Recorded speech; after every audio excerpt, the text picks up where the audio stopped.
Welcome to the Biz Coach Show, brought to you by My Biz Coaches.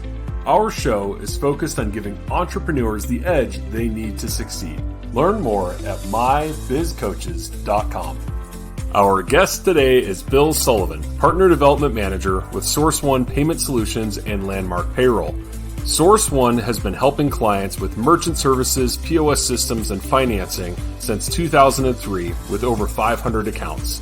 Landmark Payroll has been helping clients with payroll and other needs since 2014 with over 400 accounts. Learn more at sourceoneps.com and landmarkpayroll.com. Well, Bill, we are very excited to have you with us today. How are you doing? Thank you. I'm doing great. How are you today? I'm doing fantastic. Yeah, thanks for asking. And we got Eric. Eric, how are you doing? Doing excellent, David. Thank you. Good to see you again. Awesome. Yep. Always good to hang out with you, and got a lot of great topics here today, and we're excited to pick your brain, Bill. Before we do that, though, I'd love to learn just a little bit more about kind of your journey, if you wouldn't mind sharing that with our audience for a few minutes, kind of how you got to where you are and helping all these businesses. Well, I was working downtown. I had a gentleman I rented apartments for and managed a couple of his buildings, and I just got sick of the drive going downtown every day. So I called up a gentleman I spoke with some months back, probably about a year ago, and he had, I'd always done well at sales, and he said, this is the kind of thing where I could make more money because I would, start to get residual income and things like that over time, and I thought, it was close to my house, so I'm gonna give this a try. And so about 9 years ago, I started working for Glenn, the owner of the company here, and started doing outside sales for what he had just started a payroll company. Initially, they had been just credit card processing, and then they moved over and developed a payroll company. So I sold both payroll and credit cards for him for several years until he decided to put me in a partner development manager position. Awesome. This is where I currently have. Yeah. Awesome, Bill. Very cool. Well, appreciate you sharing that with us. And Eric, if you don't mind, just tell us a little bit about how you and Bill got connected. Yeah, absolutely. And I honestly couldn't. I think it was Alignable that we connected on. But Yep. Yeah, so Bill reached out to me. We were talking about possible opportunities for collaboration. As you know, we always look to vet our vendor solutions, the people that we introduce our clients to. And so got on the phone, talked through Bill with what they offer both on the credit card processing as well as the payroll solutions. And as we were going through the conversations, Bill was enlightening me on credit card processing fees and how they're structured and how most clients likely aren't familiar with how much they're paying for their credit card processing, which we were already somewhat privy to that with some of the experiences we had with some of our clients.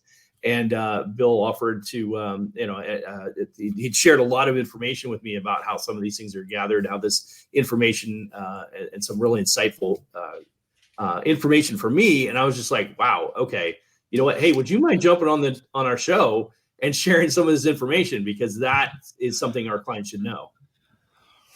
So, but that's how we got to talking. And I'm like, this would be a great opportunity for him to kind of showcase his knowledge and more importantly, help educate some of our clients on some of the information, particularly around the credit card processing. Yeah, I appreciate that too. It's something Absolutely. I really enjoy doing.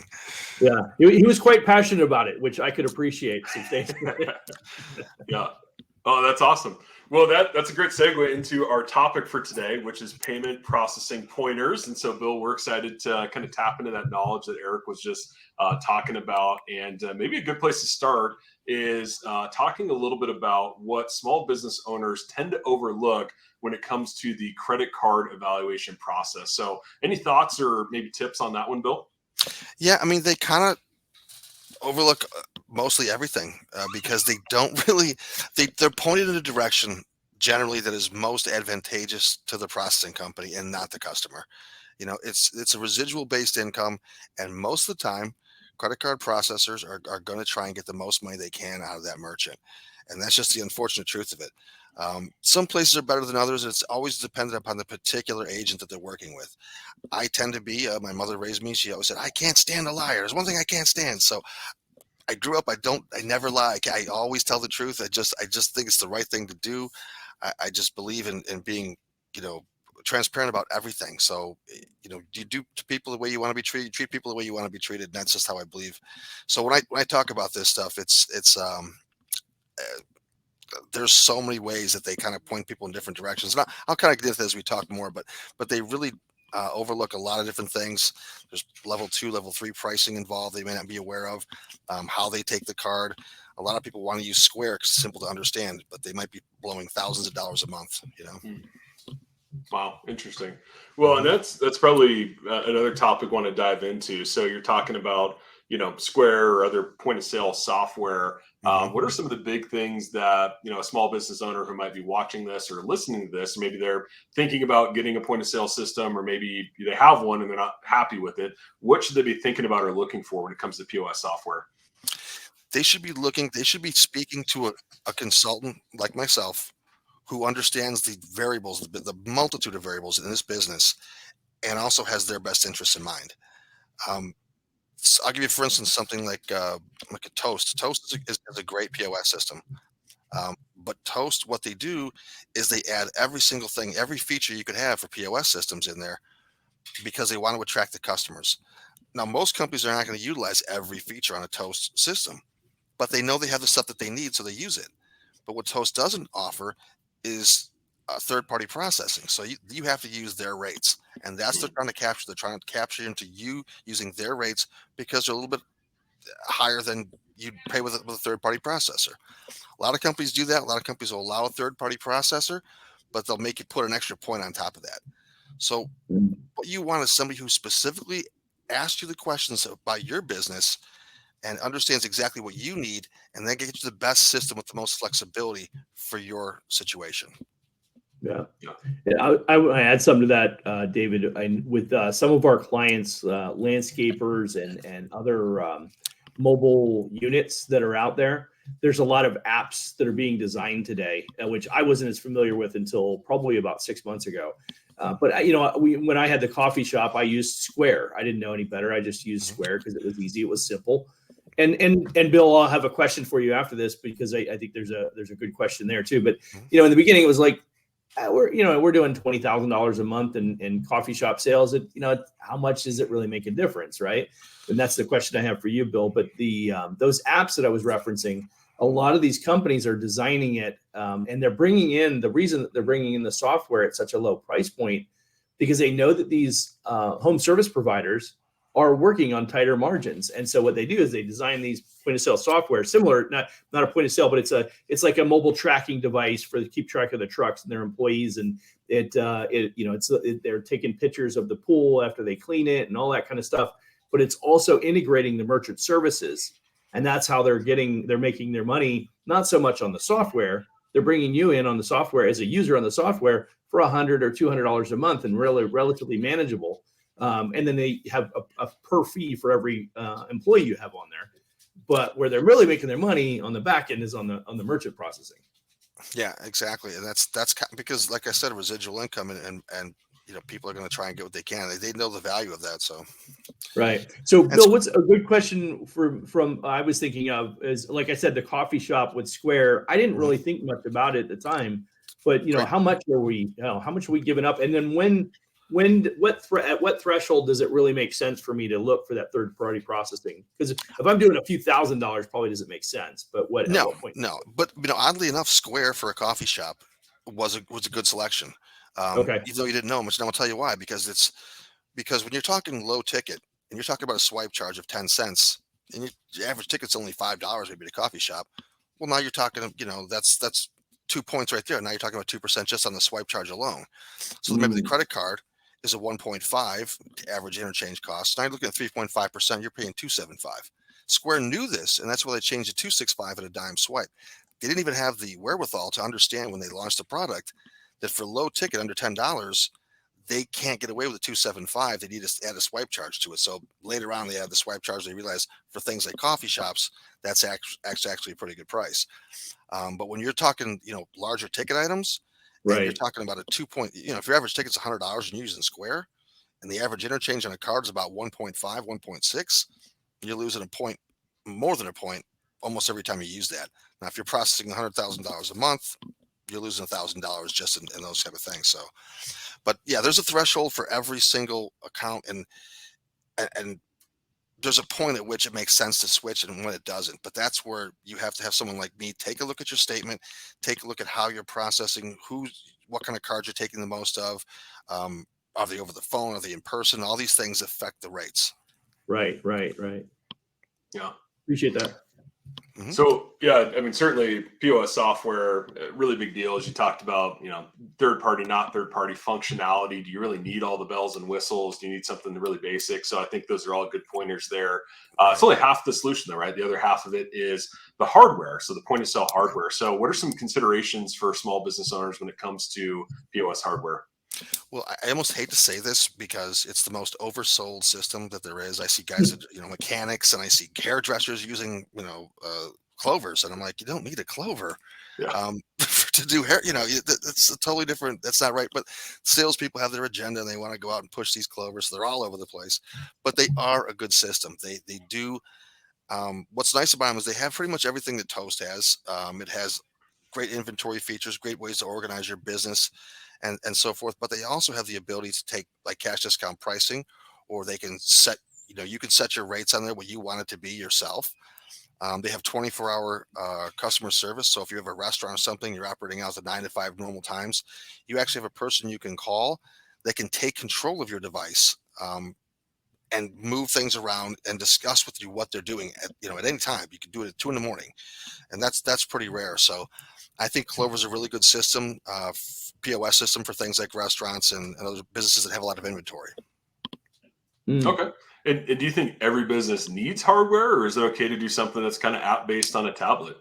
Oh, absolutely. Yeah, no, you don't necessarily need. A lot of times people, for instance, I'll give you an example where people use even hardware they put like a device on their phone, they slide cards.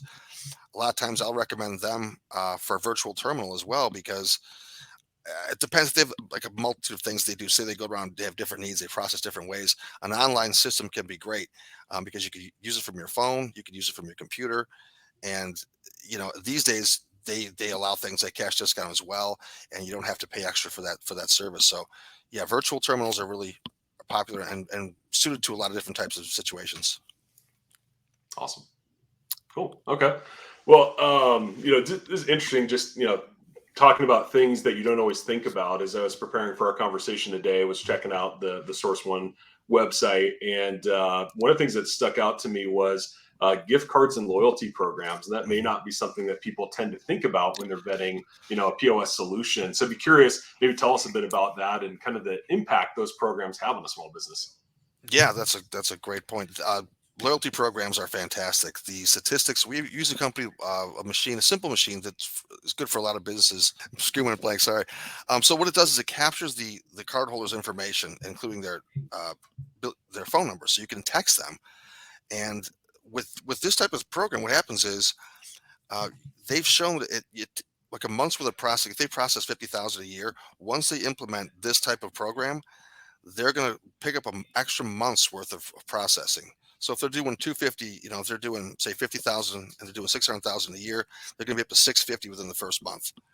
I'm from Chicago. There's a place out here called Fresh Brothers in Redondo Beach, and they have a good pizza, and they use this system. And whenever I get a text, I eat there way more often than I would have, because I get these texts. I'm like, ooh, that sounds good. I'm going to go over there and, I'm going to get one.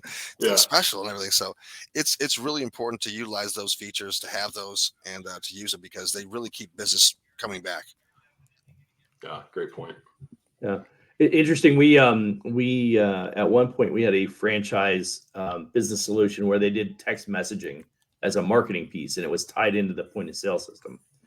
And I'm stretching my brain right now to remember who it was, but we were working that solution. There was a fee on the text messaging, but the statistics that we found, and this is going back quite a few years, is probably 5-6 years, maybe 2017, 2016, something like that. But they were finding that they were getting increases of sales. Like what they did is they strategically target their days off, and like their off days, sorry, the slow days, the Tuesdays of the week and stuff like that, exactly. Or lunch on Wednesday kind of thing. And they would have an uptick of as much as 20 or 30% by doing a text campaign for those slower days, softer days when they normally wouldn't necessarily have good business. And they would see that kind of uptick in that because they would do, to your point, some kind of text campaign that would run a program on a buy one, get one or something like that. Exactly. Yeah, pretty amazing. I always offer the 2 mediums for $22 during Monday through Thursday only. That's exactly what you're talking about. Yep. Yeah. It always comes out right as you're thinking about, man, what am I going to cook for dinner? And then it'd be easier just to go out, right? So you know what they're doing. And it does. It's exactly what it comes with just before dinner. So true. Awesome. At 4:00 in the afternoon, or maybe for lunch, it's 11 o'clock in the morning. Yeah. Right? It's usually on my drive home, and I'm like, all right, forget this. I'm just going to. That's awesome. Well, cool. That's great insight. I want to circle back to something you talked about earlier, Bill, and kind of unpack a little more, which was cash discount pricing. Maybe just talk to us a bit about what that is and why that's something that should be part of the evaluation process. Well, cash discount pricing, for me, it's a very essential thing just in general for the country itself. I mean, talk about inflation factors. Yeah, we print money and throw it around like it's worthless, and it makes inflation go up, obviously. But one of the primary factors of inflation is these rewards that the credit card companies are offering. They sound great to people. They think, oh, well, I just pay everything off the end of the month, so I get no interest rate on the credit card, and I get cash back. And so I just put everything on my credit card. But what's happening is these rewards are costing businesses to raise their prices significantly. I mean, I'll give you a quick example. I have a restaurant that I signed up. They do $100,000 a month consistently every month in credit cards, which is 90% plus of what they take in money. And they offer around about a 13% profit margin. At the end of the month, they were getting a $3,000 bill for the sacred privilege of taking credit cards. They would get a $3,000 bill just taken right out of their account at once. So now that $13,000 they made becomes $10,000. So it's these slim margins. That is a lot, cutting into a lot of their profit margin. So when people are getting these rewards, what they're doing is they're just paying higher prices to begin with. So they're really breaking even. With cash discount, you're making them break even right at the store. So you take the business owner, you relieve the business owner of the expense of having to pay the credit card fees. Usually the guy using the credit card is going to get the money back anyways in his rewards. And the person who's really getting the crunches, there's people I know who go out and say, oh, well, I'm going to pay cash because I know that it costs money to take you a card. Well, they're having to pay higher prices and they're getting nothing back for it. Using cash discount is the fair thing to do. It allows business owners to get rid of that burden of having to pay all those credit card fees, which I don't think they ever should have had to begin with, frankly. And it's the way that my business is going, and I'm glad. Great insight. One of the other things I noticed on the site was, again, something you may not think about when you're looking for a POS provider, merchant services, those sorts of things, was financing options. So maybe tell us a little bit about some of the financing options that are available through Source One. Sure. Well, the nice thing about Source One, I've been with them, like I said, for almost 10 years. And the owner here, Glenn, he has a motto with the company. He says, if it makes sense, we'll do it. And that's just the way he looks at everything. So I've set up payments with people, for every monthly payments. You can take, we can give you a little bit higher processing rate initially until it's paid off. So it comes right out of your bill for your credit card processing. Monthly payments, quarterly payments. We're really flexible when it comes to that kind of stuff. So, if you have some way you want to approach it and it makes sense for us, we're going to do it. Yeah, that's interesting, right? And again, something that not everybody thinks about when they're looking for a provider. So good insight there. Yeah. Maybe let's shift gears a little bit. So we've talked a bit about Source One, POS systems. We've also got kind of Landmark Payroll as part of that portfolio of Source One. So maybe tell us a bit about some of the services that Landmark offers. Sure. I mean, the main thing with Landmark Payroll is the staff here. We've been together for a long time. A lot of companies, they have a lot of movement. A lot of people, they don't know kind of what they're doing in there. So we're efficient here. We utilize the software ourselves. So it helps things run more efficiently. We're a good team. We work well together. So the customer service is a really important aspect of it. And then the software that we use, again, we pay attention to our customers. We're not going to put something on them that they don't need. But in speaking to them, we find something that's going to work well for their business, we're going to suggest that they take a look at it. And we have things like attract and hire as part of our software. And what that does is say if you want to hire people, restaurants have a lot of turnover, for instance, larger restaurants particularly. And what it'll do is it'll attach to thousands of job boards, all the main ones as well throughout the country. And based on the criteria that you set forth on, we're looking for certifications, education, experience in certain ways. That's going to sort the applications for you on who you want to talk to first. And then once you click on you want to talk to them, it pre-fills all the pre-hire paperwork with all the pertinent information that's already been filled out on the application. And it just makes things run a lot more efficiently. There's so many different ways that the software helps businesses run more efficiently. It keeps track of T-shirt sizes. I mean, everything. If they've got a computer from it, when it's due. If there's a certification needed for an employee, when's that due? It'll notify them 60 days, have this done. So there's a lot of different ways. People think of payroll and they think of, cutting the checks for the employees, and that's true. And we're very accurate at that. And we do a good job of that. But with today's, software, the software that we use, there's a lot of different ways to help your business run a lot more efficiently. Yeah, no, that makes sense. I know that's a big pain point, right? For small business owners, they're already wearing a ton of hats and they're trying to keep track of things. And so the more you can automate, which is something Eric and I talk about a lot, is, if you can automate it, make it more streamlined, do it digitally. I mean, all that saves time, saves resources. So yeah, pretty cool stuff. Yeah. Cool.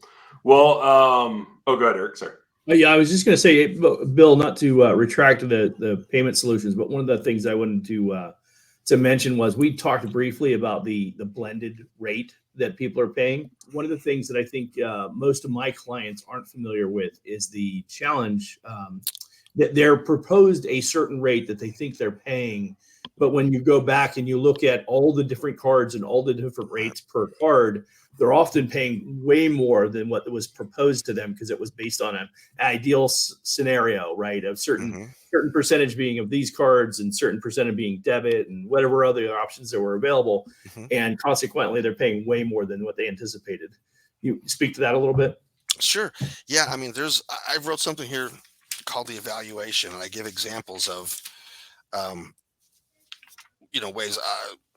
Read us to the stage ones. So the cost of interchange, like for instance on debit cards, I won't get into too much, but debit cards cost 0.5% to process.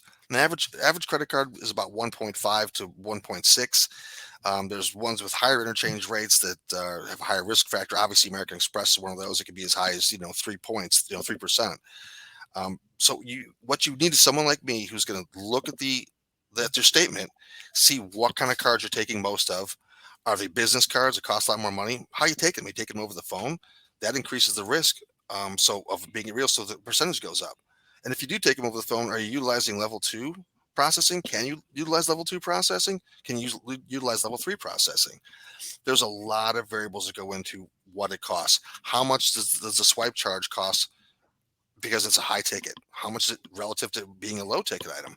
So what you have to do is you have to look at all the variables that go into a particular situation and then come up to what's called an effective rate. And that effective rate is what you're going to be actually paying. And then as a processor, we put a little bit on top of that so we can make a little bit of money. But again, I had a friend of mine. It took me about a year to get into his company. I kept saying, let me take a look at your account. I've been in this business a while. So finally, he lets me come over and I take a look at everything. And he was processing about $500,000 to $600,000 a month. So quite a bit. But he was paying in 3 different types of ways. And people don't know what they're looking at when they're looking at these statements, and they think they can go research it. And they can't, because in our business, they're not going to make the pertinent information to them available. They just don't. So I saved him about $7,000 a month in processing fees. And that's how drastic it can be when you have somebody who doesn't, have the experience that I have in this business. That's the difference it can make. That's my most extreme example. That's pretty substantial too. And it came up because one of my clients, we were doing an assessment, and they operate with 2 different banks. They're using the bank merchant services, which I'm never typically a big fan of, because usually I don't think the banks do a good job. That the bigger commercial banks are doing a good job of taking care of the small business owner. No. And we're going through, and he's convinced he's only paying like 1.85%. And I'm like, I guarantee you it's more than 1.85. And to your point, when we went through and we added it up and then matched it up, it was closer to like 3.6% is what he was actually paying when it was all said and done. And the worst part was, the more that we went through it, the more frustrated he got, because he's like, well, that's not what they told me. I'm like, yeah. Well, you have to factor in is that it's based on an ideal scenario. And how often do we get the ideal scenarios? It's not even necessarily that. In your case, it might have been, but it may be. I have a similar situation where, the ladies that owned a business they did $130,000 a month in processing, and they were a good company, nice people. I look at their statement, and I think we're paying 1.75. They were paying 1.75 just in processing fees. So that's over the top of interchange. So their overall effective rate was around almost 4%.